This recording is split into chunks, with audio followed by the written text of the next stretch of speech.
I've been asked to do a presentation, something about architecture and books together. That's how I at least understood it. Which was funny to me because my father is architect and my mother is director of library.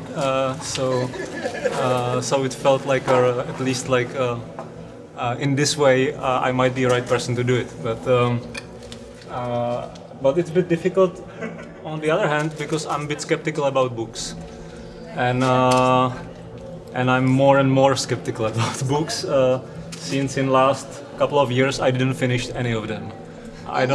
Almost any book I didn't finish, like reading. I don't know how's your situation, but I've been speaking to other people and I realize that I'm not alone, and it feels like it's happening more and more often.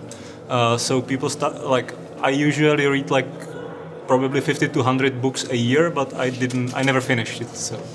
And that's weird because like I think 10 years ago that was easy and now it's difficult. And then I did a small research and I realized that I set up my email 12 years ago, and this year I received 128 times more emails than the first year. So it's pretty crazy, you know. So like in 10 years that kind of increase. I think if that's gonna continue, then I know that I'm maybe even don't start reading books, not even finishing. One of my good teachers was a philosopher, and he once said that books are not for reading. Like books are not to be read. Books are to be used. And it seems to be pretty much the same, but it's not. It's a very, very big difference. And so it's not about if you read it whole or if you read it from left to right or from the first page to the last page. It's about you know what's inside and you can take a look once you need it. And I think that's another story about library. It's by Umberto Eco. He said the important books are the ones that he didn't read, not the ones he read. That's why he has such a big library. And so I'll speak about probably two short stories. One is about this book. It's a book I've been working on a couple of years ago in Los Angeles, in the US. And we've been a group of something like 10 people, 9 people.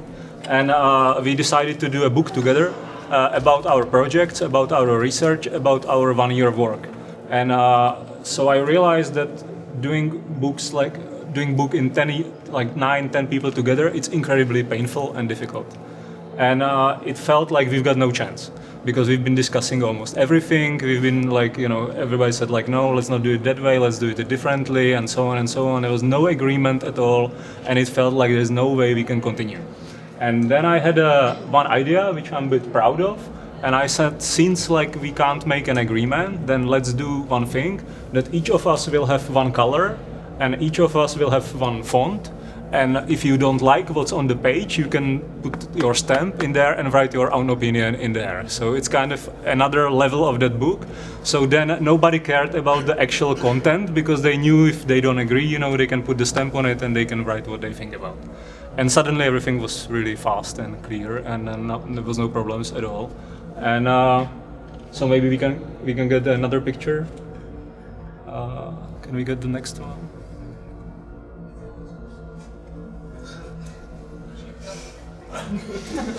Okay. No, it's actually third one, but can we get one back probably? Like maybe it skipped, but it's okay. Sorry. This looks like it's been used. Yeah. Can we get back?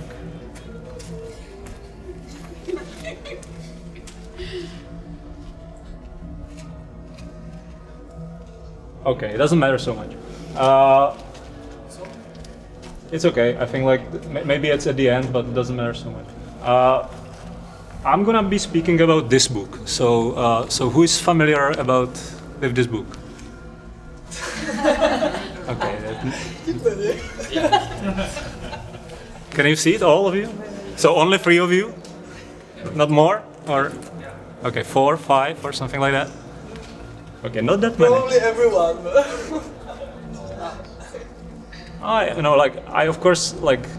I've got, of course, good memory of director of our elementary school, who said, "Is there somebody who don't want to participate on this work?" And of course, nobody applied. So then he said, "Well, all of you, so it's okay." I will make a guess, and I would say that I'm the only person who read this book from the left to right, completely word by word, and that's why I can speak about it. This probably is the most important book written about architecture in the last 20 years or something like that. It's been firstly published in 1995, so it's 17 years already, and almost every architect have one. They usually use it underneath the monitor of computer, and it can be used very in different ways. You know, it's pretty heavy. You can imagine all things you can do with that. I think it's good to start to speak a bit about how this book's, how it's been conceived and how it happened, because I think it has a lot of information which are valid for everybody who is thinking about doing a book or who is involved in doing books and things like that. Rem Koolhaas, who is the author of the book, and his office, OMA, Office for Metropolitan Architecture, they had an idea that they would do a book about their work in the beginning of 90s, because the crisis hit their office incredibly strong and they've got no work. And because they had no work, they had time, and they said, well, let's do a book. So that's an absolutely necessary condition to be able to do a book, that you've got no work and you've got so much time. Then you can do a book. Well, if you're in different situation, if you have enough work, you know, if you have, you know, projects running on, then don't do books. It's easy as that. In the very beginning, they have idea that they would do a book in 1 year, exactly in 365 days, and the book will have 265 pages. Don't ask me why, you know, like 100 less, but that was the idea. It took 5 years and it has 1,400 pages. That's also very typical and very normal. You know, no matter what you will come up with the idea, like how long it's gonna be a couple of times thicker, and it's gonna take much more time than you expected.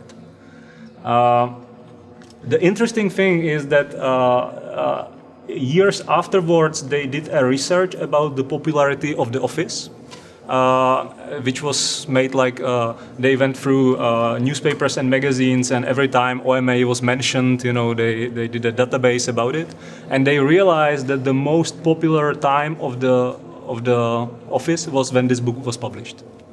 Like, it was much more important than any of their buildings, much more important than any competitions, any important projects. That book made it for them. So what's so great about that book? So first of all, it's complex, and by saying it's complex, it's incredibly rich in terms of different approaches, content, graphic design, and that's why I think it's timeless. That's why you can really like. I have it on my table for these 17 years, and I've been reading it for a while. And every time I look inside and I read something, I can find something new, and I can do it till, you know, the end of my life and whatever, and nothing changed about it. So I'm gonna go a bit through it, and I'm gonna speak about it. They start with these pages. Those pages are the images from the office. And you can't see it, but in there are small graphs and informations about their work and about their office, but it's about the conditions under which they work. So how much time they spend on what, how much money it cost, and that. And I think for the first time it was something like a insider view, like behind the scenes, about like what is their work, how they operate, and things like that.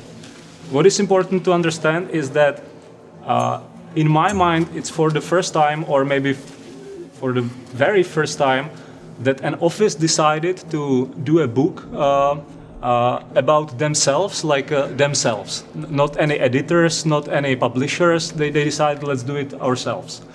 Now it seems normal, because almost everybody does that, because there are no publishing houses, or like very few. But in that time, it was, I think, pretty radical. And that's why actually it took these 5 years. The other important thing is that inside of that book is, of course, their work, but of course there are other things, and it again seems normal. So what's so original about it? But once you look on previous architectonic published books, you're gonna realize that there is only work produced by architects. There's nothing else. There is like their own work, and in here there's it's in a way it's very contextual because it speaks about the whole culture. It speaks about graphic design. It speaks about advertisement. It speaks about movies, about novels, and things like that. And there is 34 projects inside, and each of the project is presented differently. And each of the project is presented the way that is suitable for the project, or which is good for it, or it's a way how to do it. And so one of them is a diary, one of them is comics, one of them is police story, one of them is it's just images. One of them is images with the extracts from Waiting for Godot, and it actually works incredibly. I'm gonna give you example. I'm gonna read you a bit. The other interesting thing is that the author of the book, his previous profession was journalist, and his next profession before he became architect was script writer. So it's another, actually, if you want to write a book, it's good once you are a good writer. And I think that's something which is very often forgotten. Why the book is popular is that it's incredibly well written. And the language is really beautiful. And so I'm gonna give you an example. It's about, maybe can we get a couple of next images? Or just go through it? This one is a big one, so it takes time, but the next one should be smaller.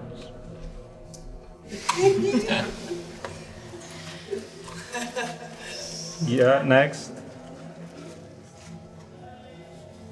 That's super fast.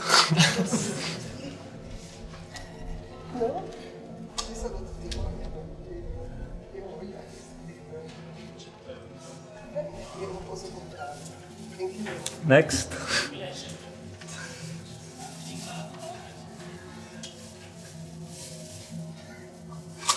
Okay. Then keep doing next, yeah, and I'm gonna start. Okay, this can be like, or like, those are the same ones. These images are all of them are good, because it's about this house, and all the time the same. And that's from the construction of that house. And they've been about to describe it, and so I'm gonna give you a couple of examples, and then let's see what we can get out of it. The chapter is called Obstacles. Letter. It was handwritten in blue ink, obviously by someone who was very passionate about architecture. Reading it, you knew immediately that this was going to be a mythological enterprise. Desperation. It had a desperate tone. Dear so-and-so, you are our last chance. Something like that. Competition. Later we found out that they had already spent a long time searching for the right architect. They had even held small competitions. Scandal. We made an appointment. He would pick me up at Charles de Gaulle airport. When I came out, there was an enormous scandal. Somebody was trying to kill a policeman. It turned out to be him. The policeman had asked him to move, but since he was waiting for his architect, he tried to run over the policeman. Introduction. That was our introduction. Site. The site was beautiful. It slopes towards the Seine, beyond it, Bois de Boulogne, and beyond a panoramic view for the city and Eiffel Tower. La Défense is to the left. Neighbors. It is surrounded by 19th century houses, very picturesque, diagonally across the 50s Belgian house with a tennis court. Intimidation. 2 of Le Corbusier villas are nearby. Second intimidation. The clients wanted a masterpiece. Contradiction. He wanted a glass house. She wanted a swimming pool on the roof. Urban, suburban. Theoretically, it would be possible to see the Eiffel Tower while swimming. Wait, It was a difficult issue to resolve, the weight of the pool resting on glass facade. Columns. The engineer proposed columns to support the parents' apartment. Butterfly. There are columns inside, but they are absorbed by the wall. The house floats like a concrete butterfly. Contradiction 2. The site was small. The house was big. It had to have the smallest possible footprint. Building permit. The permit process went fast. That was the last thing that went fast. Fight. We got permission to build. When the neighbors learned that was happening, they became very unhappy. There has never been a house on the site. Issue. The issue, does etched glass count as a wall? It was debated all the way to the French Supreme Court. Commuters. Anyway, we started. The house was too expensive. Belgian contractors were cheaper. It would be built by commuters. Deserted. In the end, the lawyers deserted the client. They had to argue themselves. They won. Delay. Time passed, time pressed. Daughter. The daughter grew up. How would she inhabit the house that she had destroyed accidentally as a model when she was 7? Revision. The long wait was bad in some ways, but good, allowing endless revision. It began as a beginner's house, strident, colorful. It became a record of our own growing up. Delay. Years passed. Moved. We moved into to finish the house. They moved in because it was still unfinished. We became friends. Then it goes through the images that I've been showing to you.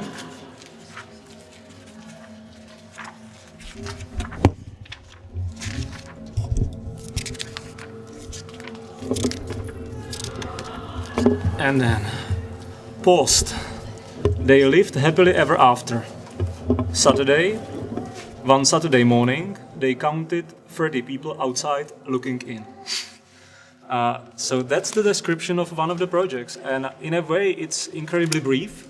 I actually realized that breathness is very rare, especially in Czech Republic, and maybe in Slovak Republic is going to be the same. And so I met hundreds of people, and none of them almost been able to say something very briefly. So it's such a refreshing, you know? Once you read something like this, I read it 7 years ago and I remember it, and I think it's what is great about it, and is that it speaks about problems, it speaks about mistakes, it speaks about terrible disasters, it speaks about high ambitions and how it all went wrong, and I don't know if you know the difference between tragedy and comedy. The tragedy is what makes people better, and comedy is what makes them worse. So to be able to write a tragic story, firstly you must admire the person and everything must be great, and then it's tragic when it didn't happen. And I think Rem Koolhaas was very successful in creating that kind of atmosphere of tragic and problems and so on and so on. And so you read it and you are with him. You kind of you press your fingers and you hope it's gonna be okay and things like this. And I'll give you another example. And it's a competition for National Library in France. In Paris, they finished third actually.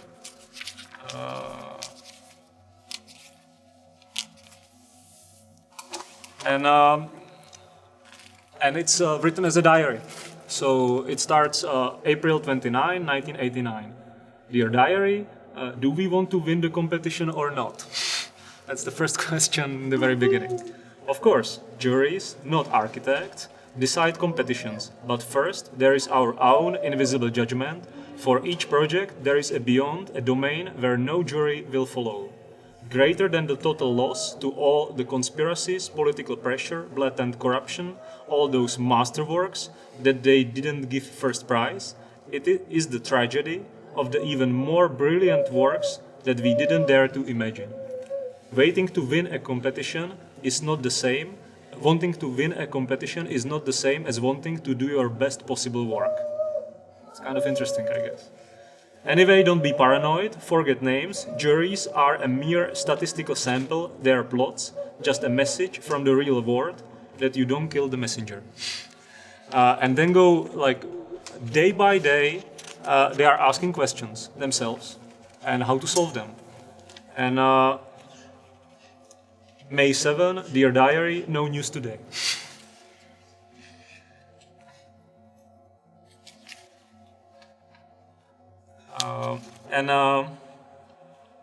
What I like about it is that in the diary, and I'm looking for it actually, they are speaking about ambitions. They are speaking about wishes, about possibilities, about like, could this happen and things like that. And even though it didn't happen in that project, it did happen later. It did happen in different projects. And May 15, an old sketch for different project, suddenly pregnant. Imagine a building consisting of regular and irregular spaces, where the most important parts of the building consist of an absence of a building. So he's provoking you to imagine, to think, so what he's talking about, again, imagine where the most important parts of the building consist of an absence of the building, what is it? And I think that's why I like the book, because you have to go through it and you have to think about this and you have to think like what he means by that. So he said, the regular here is the storage. The irregular reading rooms, not design, simply carved out. Could this formulation liberate us from the sad mode of simulating invention? The other part of the book is called vocabulary, and it goes through the whole book. There are kind of it's a vocabulary and its definitions, and you read the definitions, for example. So it starts with absence, and it says that the most beautiful is not to be present. So that's the definition of absence. And there's never written who said that, but you can go at the end of the book and you can figure out who is the author, and what's the context and things like that. And sometimes that context, finally make it interesting and make it funny. Yeah. So for example, you read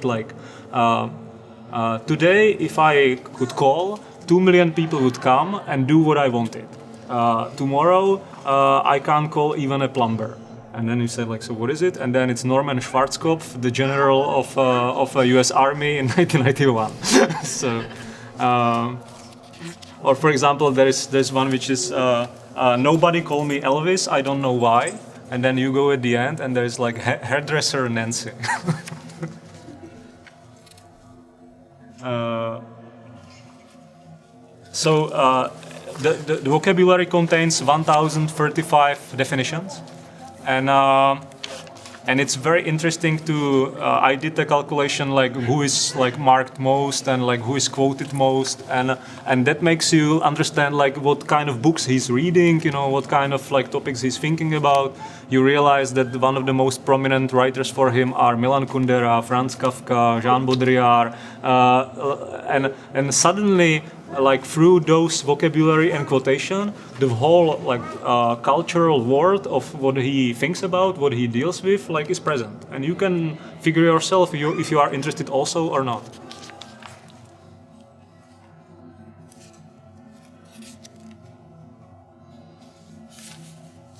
Yeah, some of them are really great, but okay. The book was firstly published in 1995, and it was so-called yellow version because that title in here was written in yellow, and I think those has been only 2,000, so they are super rare, and actually only people who worked in OMA has one. This is the second edition, which is called Orange, so it's from 1997. It's from Cologne, and it's been published by Benedikt Taschen, who you probably know. And then there's a blue one, and there's a violet one, and so on and so on. And do you know, could you imagine, what is the price of the book? The price is something like 45 euros or something like that. So it's incredibly low, yeah, in terms of 1,400 pages of 5 years work, and so it's very easy to buy till now, and and I highly recommend it. And let's have one talk about one thing. There is no one single mention or like kind of like deeper mention of space. It's not about like creating space. It's not about like articulating architecture, like how it looks. It always speaks about different stuff, and I think that's why I became interested in that book when I started architecture. Because once when I started, I thought like, okay, so architecture it's about creating space, you know, and something's better, something is worse, and I'm gonna learn it, and that's it. And then I've been. And then I came across this book and I've been reading it and I realized it's about everything else except that. So it speaks about politics, it speaks about economy, it speaks about ecology, it speaks about relationships, it speaks about storytelling, it speaks about history. And like suddenly you kind of realize that really the whole world is a bit more complicated and a bit more complex and a bit more difficult and things are really tough. And there is a text in the middle, and it's called Bigness, and the text speaks about size, and it's the only kind of like philosophical text I've ever read about bigness, about anything else. It speaks about once things become bigger, they act differently. Like, you know, if you understand something small, then you make it bigger, then it's different, and it's really different. So there's an idiom that you can see a small piece of sand and you will never understand the desert, and vice versa. You know, so it's not just accumulation of small pieces of sand; it's something else. And I have a theory that this book is the first and only big realization of that office. And the text about bigness, it's very interesting, but I'm not gonna read it right now. Why is the book so cheap? As it's very easy answer because it has it's been produced massively, so it has something like 500,000 copies or something like that. So like the first one was very expensive. The second one was less expensive, and the last one is very cheap. And so the book speaks about the office and their work from 1975 till 1995 when it was published. And 10 years afterwards, they did another book which was called Content, and it was even cheaper, and it was like in super thin paper. It cost only like 10 euros or. Like Vogue. Pardon me?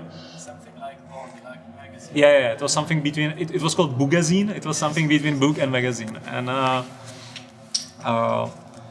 the another interesting thing is that the book is beautiful in terms of graphic design, in terms of like how it's printed, in terms of like how it's produced. And the graphic designer of the book, his name is Bruce Mau, and in 1995, I think pretty much nobody knew him. He was born in 1964, so in 1995 he was 31 years old. He was running his small practice in Toronto, like of 2 or 3 guys, and they did this book together, and with the name of the same size as the author. So what I like about it, that it also speaks about collaboration. So it's not, we as architects are good in graphic design, so we're gonna do it ourselves. So we need somebody, and he can help us. And since then, I think Bruce Mau became like superstar and celebrity. And I guess you might know his other books like Massive Change or Style and recently he did an incredibly beautiful campaign for promoting Canada. I don't know if you've seen. It's called No Canada, which I think is great. It's about briefness. And what he did is that all of you know the flag of Canada with like 2 red stripes and the maple in between, maple leaf. But they took the maple leaf out, and that was it. So you've got just 2 stripes, and that's it. And what they did is that they used that 2 stripes to frame everything which was Canadian. So, like for example, somebody was speaking in a conference, so they just do a projection of 2 red stripes, and suddenly he's the maple leaf, no? Like he's the Canadian. So, and it's clear. and like you can stamp everything, you know, like from Pamela Anderson. She's from Canada. I didn't know. It's like Canada, yeah, and it's so simple, and I think it's so great. So all the time, only 2 stripes and no Canada, and that's it. So that guy was a graphic designer of this book. So you know, that's probably. I think what you realize that if somebody is good, he's very good in finding somebody else who is also good, and they're gonna work together and they are even better. So the other thing is that I don't know if you can see. It's this kind of messy graph. Basically, there are names in here and there are titles in here, and they are connected. And on this side is everybody who worked in the office. And in here, it's all of their projects, and that's like who work on what. Yeah? And they've been, at least to my mind, they've been first office who credited everybody who worked on something. So like after each project, there was like names of 50 or 60 people who worked on it. Maybe like somebody just went through the office and they said like, "Can you hold it?" And he said yes, and then so they put his name in there. Yeah? But I really like it. Because then suddenly you realize like it's not about authorship, it's not about, you know, it's mine or yours. Like everybody are involved, so it's their project. And in that kind of like democratic way, I think, you know, if only you learn this and that's the way how you approach stuff, I think, you know, it was worth it 45 euros or something like that. And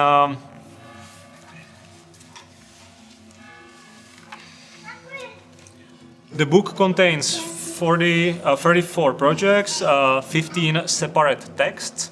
What's interesting is that 12 of the texts were written in 1 year, in 1994.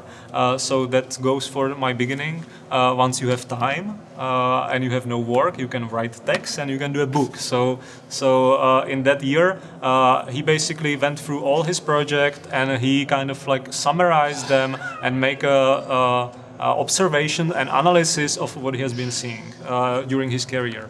And that's probably the most important thing, and that's why I'm so like fan of that book. The book is very analytical. The book is about observing things and about describing what he see. So and it's so you really read tons of questions and very often you don't hear answers, but we have a short talk before about that. The best definition of concept, I know, Craig Dykers from Snohetta told me 2 months ago. He said concept is a question which leads to another question. And I think that's great. So, you know, like if it's a question and you can answer it and there is no other question, then it's not a concept. But if it provoked another questions, then it's good.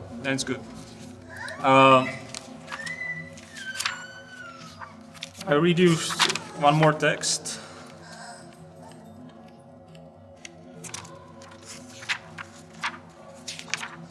If I find it.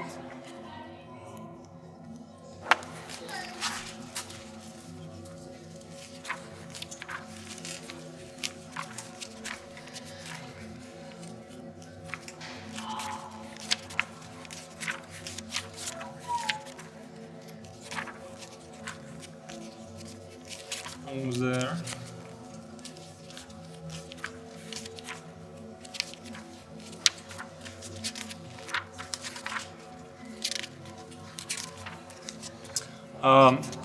The book is called SMLXL, and the reason for that is that the projects are divided under that criteria. So it goes from the smallest project to the biggest project. Their next book, which was called Content, was called Go East, and it was divided across the latitude around the globe. It's also funny because that SMLXL was after like misused so many times by designers, but in that time I think it was pretty unique idea. So it's not about what's the program, it's not about where it is, it's just about the size. So, and also the book is divided according that way that the smallest category has only a couple of pages, and then the XL has 500 pages, and so it's like very connected, the form of the book with its content and things like this.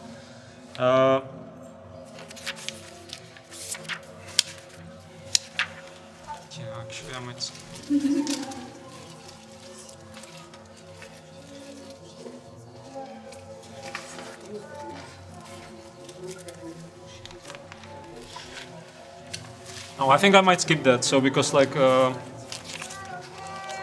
I'll just show you one image. So I don't know if you can see, but it's an image of a maybe something white would be good.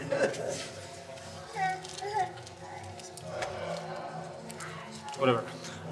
It's an image of a field, of a kind of like bucolic, beautiful landscape in France. And what's written in there is, it was heartbreaking, if not obscene, to have to imagine here a city. That's usually how the project starts. It always starts with something like that. It starts with that kind of provocation, that kind of desire, that kind of ambition. Then they would say, okay, take a look, it's such a beautiful thing, and now we have to destroy it. Like, think about it. And I think that, like very often in contemporary architecture or graphic design, I have very often problem that I don't know what is it about, or I don't understand the ambitions, I don't understand, what they've been trying to achieve, and in here, it's absolutely clear. So, for example, there is one building, and they would say, the brief was short, let's make it fly, how can we do that?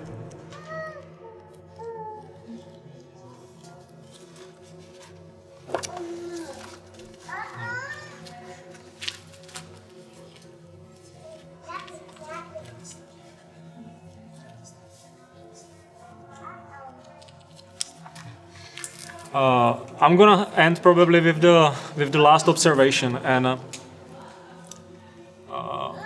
what's also good about the book is that it contains stories, and that might sound also like well, usually books does, but I don't think so. I don't know if you know like books about architecture or graphic design, but I'm not so sure they contain stories, and this one does. So. You understand that he's scriptwriter, and you understand that he's journalist, and you enjoy just to read it, and you enjoy and it has nothing to do with the projects. And what's probably the most interesting is that some of the stories are completely made up. It's a definition by Frank Lloyd Wright, who said, never spoil the good story by the truth. And I think it makes you a bit nervous because you are reading it and you don't know if it's true or not, or so what is it about? And very often the stories are just amazing. And there is one, but I guess it's only interesting for architects, so I don't think I'm gonna read it. Well, it's a very interesting story. Okay, I think that's it from me. Yeah, I could continue forever, but that's probably not the purpose in here. We will read it. I highly recommend. So, Just on English. yeah, it's only in English, and when I spent half of a year preparing, let's say, when I studied architecture, we did a state exam from theory of architecture or something like that. And our teacher decided, I think, one very interesting thing. He said, well, you don't have to know everything about the whole history or whatever, so I'll give you one task. So you have to take one book, which is written by architect, not by a theoretician, because you don't have to understand theoretician, but you have to understand your colleagues. So which is written by architect, and you have to read it, and you have to basically introduce me into that I would be interesting in, that would be interesting to me, and that's it. And so I spent half a year on this, and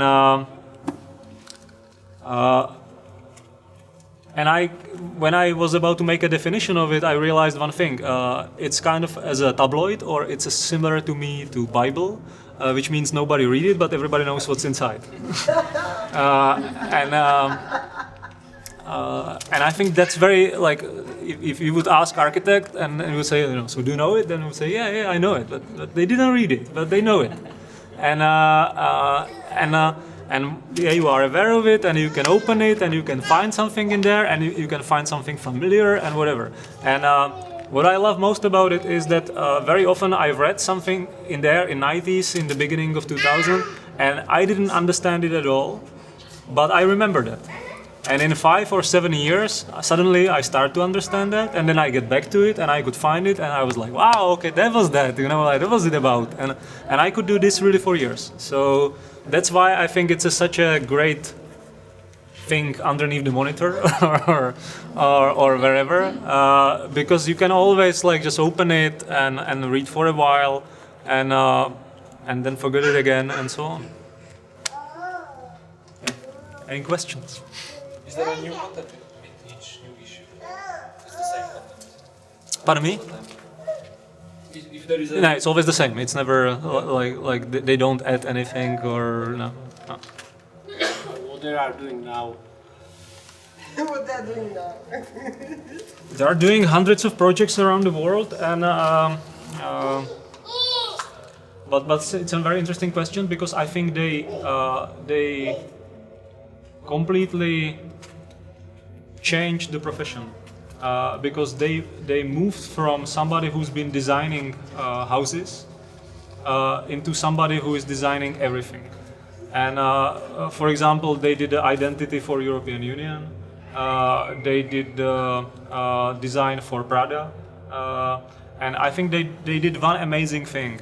In 1996, which is actually a year after this book was published, they set up an office which is called AMO, which is the mirror of OMA, and it had only one purpose, and it was educating clients. And it's very successful. And I'll give you a couple of examples of that. They realized that once clients come to them, usually they don't speak with the client or with the head of the client. They speak with a kind of a manager who is only taking care of money and time and nothing else. And he's not with them as designers. He's not interested in speaking about the content. He's not interested in speaking about what is the ambition actually and things like a concept and so on. He just want to make it. So they set up this some kind of like new office, which was actually asking questions. So when Prada came, she told them like, we would like to design a new shop. And they said, well, okay, so you have to speak first with our branch, which is called AMO. So she said with AMO, and they said, well, do you really want a store? And she said, well, yeah, I said it. And they said, well, and you don't want something else? And she said, like what? And it's like, for example, increase profit. And so like, yes, that's why I want to make that shop. Yeah, it's like, but well, that's a different story.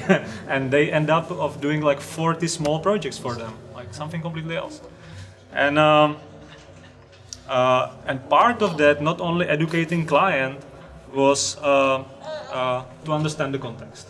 So they did a small part of office who's been basically analyzing and researching the conditions. And what you can understand from the book, I think architects are often understood as people who change things. Like. You hire architect and you say, well, it's this and I want to make it different, please do a design and let's change it. And this whole book is not about changing, but it's about understanding.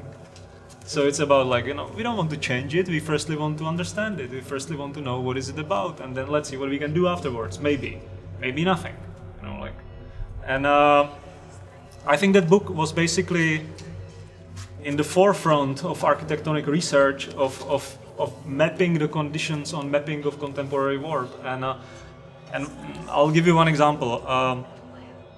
A friend of mine who worked in there, we've been in Prague watching one building, and that building is about to be destroyed and replaced by something else. And I told him like, so what do you think? Like, is it a good idea to replace it? And he said, well, he just looked at it and he said, well, I doubt that now you can make something better than in the 19th century. And I was like, how do you mean that? And then he started to speak about the changes in economy, the changes in political system, and he would explain you why there is basically no chance to make a bit better building than was in before. And it was pretty persuasive, and I agree with him completely. And it's exactly, I think he learned that in this office. He learned that is that firstly you need to understand conditions before you can start working.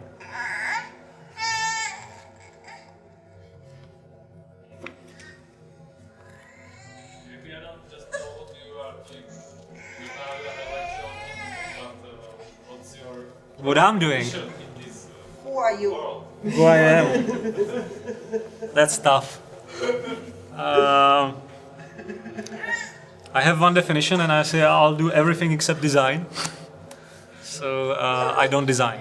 I'm a weird architect who is educated as architect but don't work as architect. So what does it mean? I have only one interest, and it's architecture, and I can only speak and write. So, well, connect it together. So I write, I speak, I meet people, I have a radio show about architecture. I don't know. It sounds kind of like... I realize that once you are not able to explain briefly what you are doing, you are suspicious. So I'm aware of that, but I'm not able to shortly describe what I'm doing. So...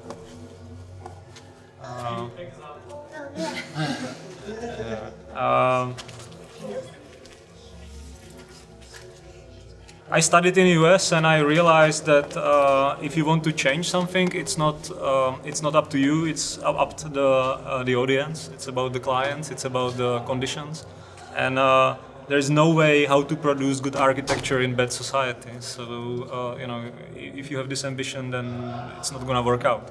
So when I came from my studies in abroad to Czech Republic, I realized that there are not good conditions to produce good architecture. And so I decided that I'm gonna change that conditions. So that's what I do. So if this is a workshop book which is timeless, I think that to me is a definition of good book. So you can always get back to that, and you can find something else in there. I've got thousands of books in my library, and I don't think this one is opened mostly. Almost every week, every second week, I can take a look in that. Thank you.